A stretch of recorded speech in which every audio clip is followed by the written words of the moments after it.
Jain, all the worthy aspirant. Friends, so far we have covered all the important strategies required to cover paper one, and it's time to give some attention to paper two. So आज हम हैं ऐसे एक important video में जहां हम discuss करेंगे, review करेंगे answer copy of AIR 30 of CAPF AC 2023, जिनका पेपर टू का स्कोर था 111, जहां पे बच्चे स्ट्रगल करते हैं 50 मार्क लाने के लिए। वहीं पे कोई एस्पिरेंट है जो 111 भी ले रहा है। It means it is possible to achieve 100+ score, right. अब AIR 30 की एक स्पेशल बात ये भी है, अगर आप इनकी मार्कशीट देखते हो which is officially available on UPSC website, so इनका गैट का स्कोर आप देखते हो, पेपर वन का score, so it is 118.85, and 118.85 was the exact cut off for paper one, वही कट ऑफ था। इससे शायद कुछ पॉइंट अगर मार्क नीचे भी हो जाते तो शायद इनकी आंसर कॉपी चेक ही नहीं होती। ओके। और वहीं आप देखोगे जहां पे पेपर वन में जस्ट बॉर्डर पे पास हुए, ठीक वैसे ही वहां से इनका सफर AIR 30 तक का, जिनमें आप देखो कि पेपर टू का कितना इंपॉर्टेंट कंट्रीब्यूशन है। ठीक है। सो हम देखेंगे कि ऐसा क्या एक्सेप्शनल इन्होंने लिखा है, क्या बहुत ज्यादा एक्सेप्शनल है या बेसिक ही है। ठीक है। तो इसे ही मैं आपके साथ आज यहाँ पे डिस्कस करूंगा ताकि आपका फियर रिमूव हो जाए। हम ये भी देखेंगे कि इन्होंने क्या 300 वर्ड की लिमिट है तो क्या 320 लिख दिया है, क्या 350 वर्ड का कंटेंट दे दिया है क्या, ये सारी चीज हम देखेंगे। आर्ग्यूमेंट में जो कहते हैं कि भाई हर एक पॉइंट आपका 5-5 लाइन दो, हर एक में एग्जाम्पल ऐड करो, हर एक चीज आप देखोगे, जिससे एट द एंड आपको पता चलेगा आपका जो पेपर टू होगा जिसमें आप आर्ग्यूमेंट ऐसे रिपोर्ट लिखते हो, वो आपका एक सिंपल और क्लीन बेसिक लैंग्वेज होनी चाहिए, या बहुत ही एकदम हाई एंड एक्सपेक्टेशन इवेल्युएटर हमसे करता है। So here we have the answer sheet. ठीक है, ये हमारे पास इनकी आंसर शीट है जो इन्होंने मॉक टेस्ट दिया था इन CAPF AC मेंटर्स में। सो उन्होंने पब्लिश किया अपने टेलीग्राम चैनल पे, राइट। तो आप ये वहां से भी देख सकते हो। सो इन्होंने फुल लेंथ टेस्ट दिया था, उसी को हम थोड़ा सा रिव्यू करेंगे। So how can India, first topic of ऐसे, how can India and China solve crisis in South Asia. ठीक है। सो टॉपिक समझ गया। टॉपिक की डिमांड, इंडिया और चाइना पे बात करनी है। ठीक है, क्या उनकी राइवरली दिखानी है क्या, ठीक है, इनमें जो एनिमोसिटी है वो दिखानी है क्या, नहीं, कि ये दोनों साउथ एशिया के जो टॉप मोस्ट कंट्री है, इनकी प्रॉब्लम कैसे है, वहां के क्राइसिस कैसे सॉल्व कर पाएगा। अब इन्होंने कैसे स्टार्ट किया है, ORF। ठीक है, ORF एक रिपोर्ट होती है। ठीक है, I guess it is Observer Research Foundation. So इन्होंने एक रिपोर्ट से स्टार्ट किया है। ORF released a research paper title cooperation between the elephant and dragon, right. अब अगर आप देखते हो, elephant and dragon, need of global order. Okay. अब इन्होंने द एलिफेंट से, ठीक है, इवेल्युएटर तो यहीं पे समझ जाएगा कि इनका मतलब क्या है। एलिफेंट जो कि एक हेरिटेज सिंबल है इंडिया का, सो वो इंडिया को सिंबलाइज करता है, और जो ड्रैगन है वो चाइना को सिंबलाइज करता है, तो इन्होंने इस रिपोर्ट से स्टार्ट किया है ऐसे। Then about research paper four bore testimony of inherent positive potential in cooperation and collaboration of India and China in the South Asia। अब देखो इन्होंने एट द एंड अपने इंट्रो में ही, आफ्टर दिस रिपोर्ट, ये बता दिया है कि वो रिपोर्ट कहीं ना कहीं कॉपरेशन और कोलैबोरेशन की बात करता है इंडिया और चाइना की। ओके। सो ऐसा नहीं कि पहले उन्होंने कुछ ऐसा बताया जिसकी यहाँ पे जरूरत ही नहीं है। इंडिया चाइना, बहुत सारे एस्पिरेंट क्या करेंगे, अरे इंडिया चाइना और डिफेंस का पेपर है, CAPF का पेपर है, वर्दी वाला पेपर है, चलो गलवान वैली को ले आ जाते हैं, चलो क्लैश कर देते हैं, फिर दोस्ती बना देंगे। नहीं, keep it very clean and simple, to the point बात करनी है। Then both countries are world largest populated economics with huge responsibility. ठीक है, यहाँ पे इतने अच्छे से पॉजिटिव साइड इन्होंने दिखाया है, ह्यूज रिस्पॉन्सिबिलिटी ऑन शोल्डर। ठीक है। एंड एक चीज आपको भी ध्यान देना है, इनकी जो लैंग्वेज है, क्या आपको समझ में नहीं आ रही है क्या, या इन्होंने जो वर्ड्स यूज किए ऐसे वर्ड यूज किए क्या शशि थरूर वाले, ठीक है, ये हाई एंड इंग्लिश वाले नहीं। ठीक है, huge responsibility on shoulder, they are often looked up to while deliberating the solutions for South Asia. Let me shed some light, ठीक है, on few crises of South Asia, balance of payment, example Sri Lanka, territorial dispute जैसे कि India पाक, then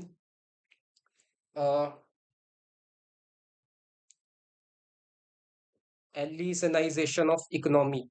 ठीक है, sorry I can't able to get it, over dependence on western made global institutions like WTO, World Bank, etc. New colonialism, terrorism, radicalist, etc. Now next organic question is how can both countries solve this. अब यहाँ पे इन्होंने क्या बताया, यहाँ पे overall उन्होंने बताया कि साउथ एशिया किन किन चीजों की प्रॉब्लम फेस कर रहा है। चलो ठीक है, प्रॉब्लम की तो बहुत बात हो गई। चलो अब थोड़ा सा बात करते हैं कि इन्हें सॉल्व कैसे करना है। ठीक है, तो अब इन्होंने इसकी सॉल्यूशन की भी बात की है। क्यों? क्योंकि यही तो ऐसे की डिमांड थी कि इंडिया और चाइना साउथ एशिया के क्राइसिस को कैसे सॉल्व कर सकता है। So India in 2023 hosted Voice of Global South Summit. Both countries participated in SCO virtual summit hosted by India, where they discussed on integration of South Asian economics, fighting radicalization.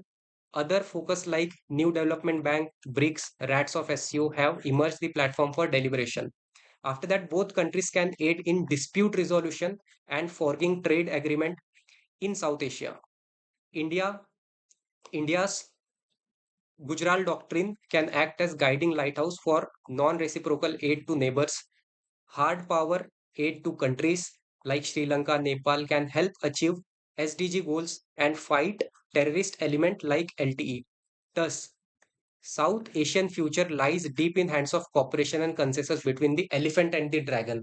अब इतना मतलब elephant and dragon से उन्होंने जहां से start किया और वहीं पे उन्होंने एंड किया है, राइट। सो आप देखो कि प्रॉपर लिंकेजेस क्या है। एंड ट्रस्ट मी गाइस, अब अगर मैं बात कहूँ कि अगर ये पूरे अगर आप वर्ड काउंट करते हो, ठीक है, यहाँ पे अगर आप वर्ड काउंट करते हो, so I don't think it is more than 250। ये 250 से ऊपर भी वर्ड्स नहीं होंगे, ठीक है। लेकिन it is not always the quantity.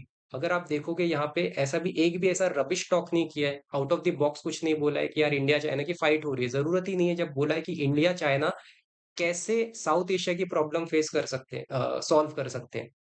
Okay, so I don't think it is more than 250 words.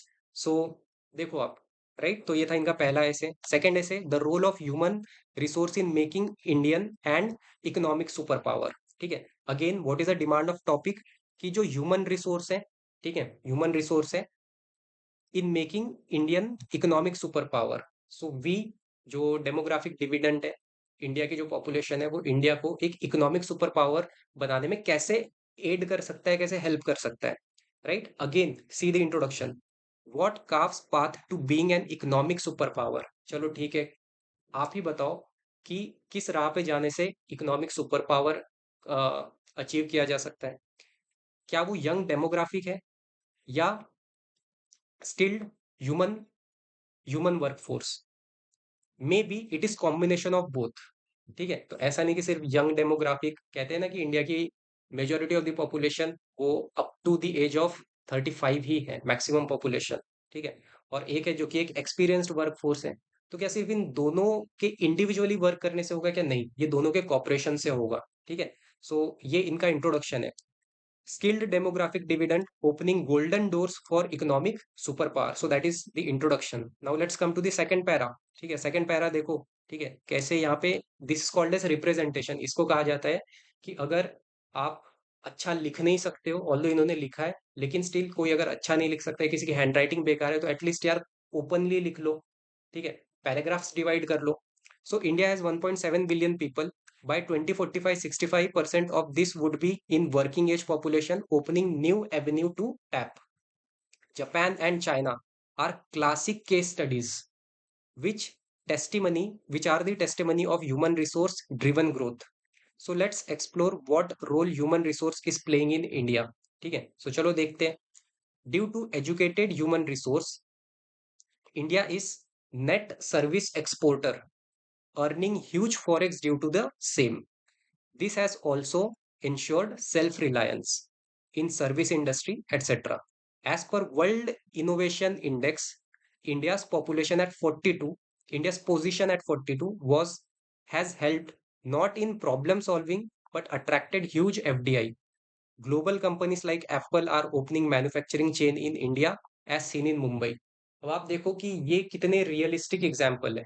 ठीक है, आप भी अगर आप देखते हो, हमें पता है कि यार बड़ी बड़ी कंपनीज वो इंडियंस को हायर करती है।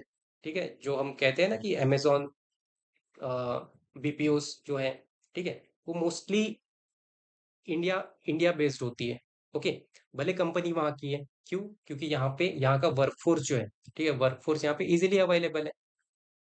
After that one more important point, हम सभी ने सुना है कि मुंबई में एप्पल का सबसे बड़ा एक manufacturing hub, manufacturing chain open हुआ है। ठीक है, तो ये सारे रियलिस्टिक एग्जाम्पल है। Not just this, quality human resource has boosted India to the third largest startup market with dash like, हाँ, with gems like boAt headphone, Nika, etc., and even boosted manufacturing. All this is leading to improvement in standard of living, reduction of poverty, greater employed population. Undoubtedly, it has proved to be beneficial. It is not just individual economic and social mobility, but India's good of being Vishwaguru goal. ठीक है, not good, goal of being Vishwaguru. Path of Sarvodaya and Gandhi in Talisman lies in hand of educated workforce. The bottom is in the baton, not bottom, baton is in hands of workforce now. Thus, it is high time for joining hand to skill, joining hand to skill, train and boost the human resource of our country. ठीक है, done. Again फिर से अगर मैं आपको word limit की बात करूंगा, again I don't think that more than it is not more than 240। Okay, but अगर आप पढ़ोगे, आप बस फ्लो में पढ़ते रहोगे और वो ऐसे खत्म भी हो जाएगा, पता नहीं चलेगा। इतने रियलिस्टिक एग्जाम्पल एंड जो कि टॉपिक से ओरिएंटेड होते हैं। अब आपको एक अपना फियर यहाँ पे मिटाना है कि लैंग्वेज कैसी होनी चाहिए, कैसे दिखता है, कैसे लिखना है। मोर इम्पोर्टेंट इज दैट उस टॉपिक को कवर कीजिए with in a stipulated time, 15 से 18 मिनट में लिख के। क्वालिटी कंटेंट है, अच्छा लिखो। ठीक है, क्वालिटी कंटेंट है, लिमिटेड वर्ड्स में भी लिखोगे तो भी हमने ये ऐसे बताता है कि just write the quality what it is being asked and you will get good mark. Okay, so ये तो दो ही ऐसे था, तीसरा हम देखेंगे। ठीक है, एज पर, ठीक है, elderly should be seen as blessing not as a burden. Right, again how it is started. As पर 2011 का सेंसस 104 मिलियन एल्डरली पॉपुलेशन है, विच वुड इंक्रीज, जो कि बढ़ सकता है 37% से बाय द एंड ऑफ 2050। सो ये जो अबाउ डाटा है is a flag being waived in a direction. We don't just get the benefit of demographic dividend, but also elderly population. The highlight how the uh, ball is in our court of government of a country to optimize its potential. Let's look at global space. Countries like Japan and South Korea is facing burden of aging population. ठीक है, with this comes question why elderly are seen as burden. This could be attributed to the burden of uh, genetic area, withdrawal from labor force, dependent population. With this comes question of an R. How can this be tuned into a blessing? Economically, aged population would give best to silver economy. Example, care for old startups. Not just this, with proper medical aid, aged population, aged could still contribute to economy as mentors, then freelance workers. Their life experience would find utilization in care economy. Old age people also play important role in socialization of children, in way ensuring strong foundation of next generation. So what steps are being taken? So कौन कौन से steps इसके लिए लिए गए हैं? So ministry of social justice and empowerment ने launch किया है मिशन मात्सल्य। ठीक है, grant for silver economy startup. Not just this, private space has also launch opportunities for post retirement skilled workforce. ठीक है, so it would be apt to say tapping elderly economy would boost India to achieve the 5 trillion economy. तो कहीं ना कहीं हर एक का contribution होता है, और उन्होंने कंट्रीब्यूशन को देखो, एल्डरली पॉपुलेशन का कंट्रीब्यूशन फाइनली इकोनॉमिक ग्रोथ से किया है, by how this may lead to the target of achieving 5 trillion economy. Right, so यहाँ पे अगेन ऐसे खत्म होता है। सो ये जो फोर्थ ऐसे है, ये आप रीड करोगे, इसकी फाइल आप डाउनलोड कर सकते हो। ठीक है, CPF मेंटर टेलीग्राम चैनल से। Now I want to discuss with you an argument. ठीक है, मैं आपके साथ अब एक आर्ग्यूमेंट डिस्कस करना चाहूंगा, सो दैट कि आपका आर्ग्यूमेंट का भी एक वो डाउट निकल जाए, डर निकल जाए कि कितना बड़ा लिखना है, कैसे लिखना है। So the topic of argument is we should abandon the no first use nuclear policy. ठीक है, जो no first use nuclear policy है उसको हमने खारिज कर देना चाहिए। राइट। सो अगेन आर्ग्यूमेंट में थोड़ा सा एक इंट्रोडक्शन दे देना चाहिए। So India became a nuclear state after operation smiling Buddha and operation शक्ति। Oftentimes questions have been raised on no first use policy among security experts। ठीक है, ये नो फर्स्ट यूज पॉलिसी का क्वेश्चन कई बार एक्सपर्ट के बीच में आया है, तो इन्होंने इस तरह से इसका इंट्रोडक्शन दिया है। So let's see the argument in favour. So argument in favour क्या कहता है? आर्ग्यूमेंट इन फेवर, अब यहाँ पे और एक इंपॉर्टेंट चीज नोट करने की है। अब यहाँ पे इन्होंने क्या किया है, थोड़ा सा कट किया है, ठीक है। बट दो तरीके होते हैं कट करने के, एक तो ये ऐसा कर दिया, या तो सिंपली एक स्ट्राइक थ्रू कर दिया। ओके, सो ये चीज भी यहाँ से सीख सकते हैं हम। पहला टॉपिक कि फेवर में जो है कि हाँ, we should abandon the no first use policy, हमने उसे खारिज कर देना चाहिए नो फर्स्ट यूज पॉलिसी को। पहला पॉइंट क्या है? Hostile geographic location of India in vicinity of Pakistan and China, पाक हैज नो सच डॉक्ट्रिन। ठीक है, पहली चीज। कितना बड़ा पॉइंट है? दूसरा, it weakens the nuclear deterrence. अब मैं आपसे ये नहीं कह रहा हूं कि बस इसको ब्लाइंडली फॉलो करो, ठीक है, बट एटलीस्ट कुछ तो लिखो। Okay, and it weakens the nuclear deterrence. तीसरा, second strike capabilities would be impacted by first nuclear hit by enemy. Fourth topic, fourth point, no first use should idealist stand, whereas realism requires primacy to security of nation and citizen. Fifth, no first use does not protect from damage to countries nuclear on defense infrastructure, abandon it. Strengthen India's offensive power. So आप देख सकते हो कुछ कुछ point ऐसे थे जहां पे मे बी हमें ऐसा लगता है कि यार हम ब्लैंक हो गए, बट स्टिल जो हमारा टारगेट होगा 5 पॉइंट्स का, उसे आप अचीव कीजिए। इन केस अगर नहीं हो पाता है तो एटलीस्ट 4 4 पॉइंट एकदम क्वालिटी वाले दीजिए। Second, argument against. ठीक है, अब अगेंस्ट में इन्होंने कैसे लिखा है? Here you can see only 2 points. 2 line का पॉइंट है, doctrine shows India is responsible nuclear power. यहाँ पे देखो, provides credibility to India proliferation, supporters India's core values of non violence and defensive action to protect citizen. Fourth, aid in India's entry to NSG group and other forces. Reiterate India's stand for nuclear arsenal for defense and not offense. At the end, how it concluded, both argument must be taken in a consideration of while taking the decision। ठीक है, जो भी decision है कि हमें no first use policy को adopt करना है या अबेंडन करना है, पहले हमें दोनों पॉइंट के दोनों जो दोनों आर्ग्यूमेंट्स को सुननी है। ठीक है, उसके बाद में हमें हमारा डिसीजन लेना है। Any decision on nuclear policy must give primacy to India national security. जो भी डिसीजन हो एट द एंड वो हमारी नेशनल सिक्योरिटी को सुनिश्चित कराना चाहिए। राइट। सो इससे ये समझ लो कि जो आपका आर्ग्यूमेंट का कंक्लूजन होता है वो एक बैलेंस कंक्लूजन कैसा दिखता है, वो इस तरह से दिखता है कि यार डिसीजन जो भी हो, मेक श्योर कि हमारी इंडिया की सिक्योरिटी उससे कॉम्प्रोमाइज ना की जाए। So that is the argument. Now we will discuss one report. ठीक है, otherwise this lecture will go very long. So एक रिपोर्ट यहाँ पे डिस्कस करेंगे, that is Manipur is burning. So again ABC correspondent, because UPSC आपको advice करता है कि आपको कोई भी नाम यूज नहीं करना है, date and the city. So Manipur has witnessed eruption of violence due to clashes between the hill tribe Kuki and the valley Meitei. ठीक है, so this is introduction. As per DGP of Manipur, अब डीजीपी मणिपुर का क्या कहना है कि जो वायलेंस है, it can be traced in the to the direction by High Court of Manipur to center to implement decision to give ST status to Meeti tribe. It was reported that hill tribes felt this would further reduce their share in politics and government jobs, whereas strengthen already powerful Meetis. Security expert Toma Faruqi reported his this violence has led to huge fault line between community causing violence against women, burning of property, and even mass exodus to nearby states like Mizoram. At the end, center formed Anusia Lamba committee to investigate Manipur violence further. Consultation process has started to bring peace to this northeastern Indian state. So here it ends. ठीक है, यहाँ पे खत्म हो जाता है।